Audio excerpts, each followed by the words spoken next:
Everybody imagine this for a second. Okay. What if you're a company and, like, there's absolutely no competition? Oh, wow. You're not, like, fighting over scraps in some super crowded market. Right, right. You're basically just inventing the game as you go along. I like that. It sounds pretty amazing, Yeah, right? that's the dream. That is the big idea behind this thing called blue ocean strategy. Okay. And today, we are taking a deep dive into this whole concept. Awesome. We're going to be looking at a podcast episode that talked all about this book, Blue Ocean Strategy, Okay. by W. Chan Kim and Renée Mauborgne. All right. And the goal here is to really help you guys understand how companies can create these blue oceans Yeah. and escape what the book calls the red oceans, or, those super competitive markets that are just packed with companies. Yeah, so you've painted a pretty awesome picture there, and it's not just some kind of fantasy. Right. Kim and Mauborgne, they lay out a really practical framework Okay. for companies to actually create these blue oceans so they can find these wide open market spaces and actually thrive. So let's talk about, like, the difference between, like you said, the blue oceans and the red oceans. Okay. When I think about red ocean, I just imagine like a shark feeding frenzy. Oh, yeah. Everyone's just like chomping at the bit, fighting over the same like tiny little scraps. Yeah, it gets bloody. It gets bloody. Yeah, that's a Yeah. perfect analogy. It's brutal. Yeah, red ocean competition, it's all about trying to be better than your rivals. Right. But you're stuck in this existing market, Right? and that can lead to, price wars and less profit for everybody. Yeah, nobody wins. Nobody wins, exactly. Blue ocean strategy is all about breaking free from that. Okay, so how do companies actually get out of that red ocean Right. and, find their own blue ocean? Yeah.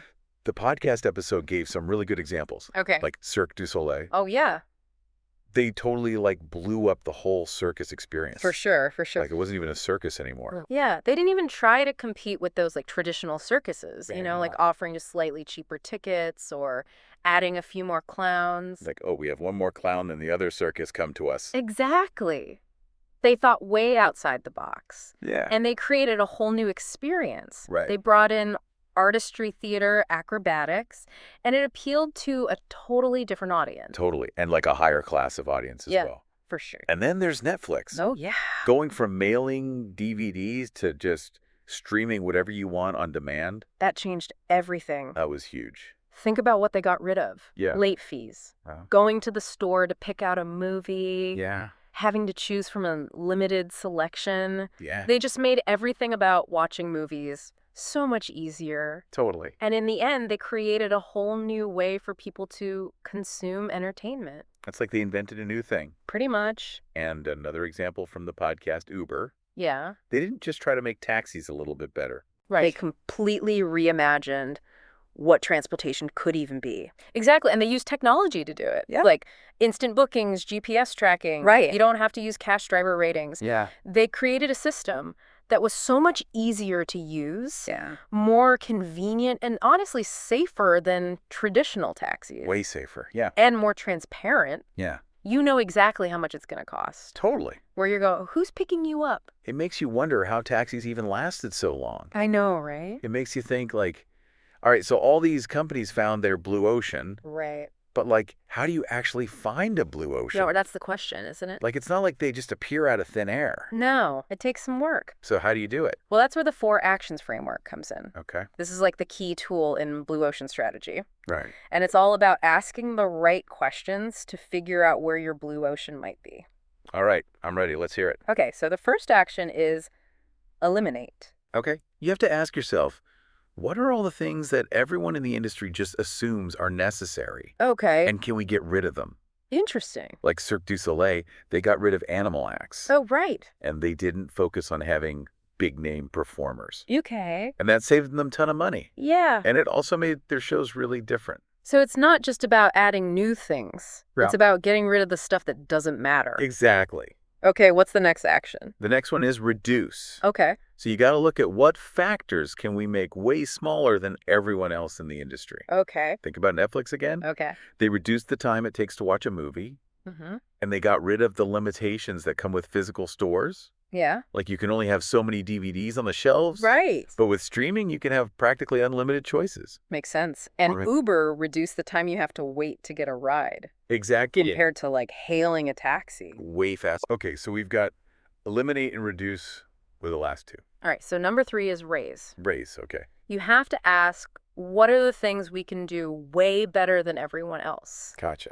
So, like, Netflix raised the bar for convenience, Uh-huh. and they had a huge variety of content. Okay. And Cirque du Soleil, they elevated the artistry and the quality of the performances. They really did. Like, Cirque du Soleil is a completely different beast. Yeah, for sure. All right, so last one, what is it? Okay, the final action is create.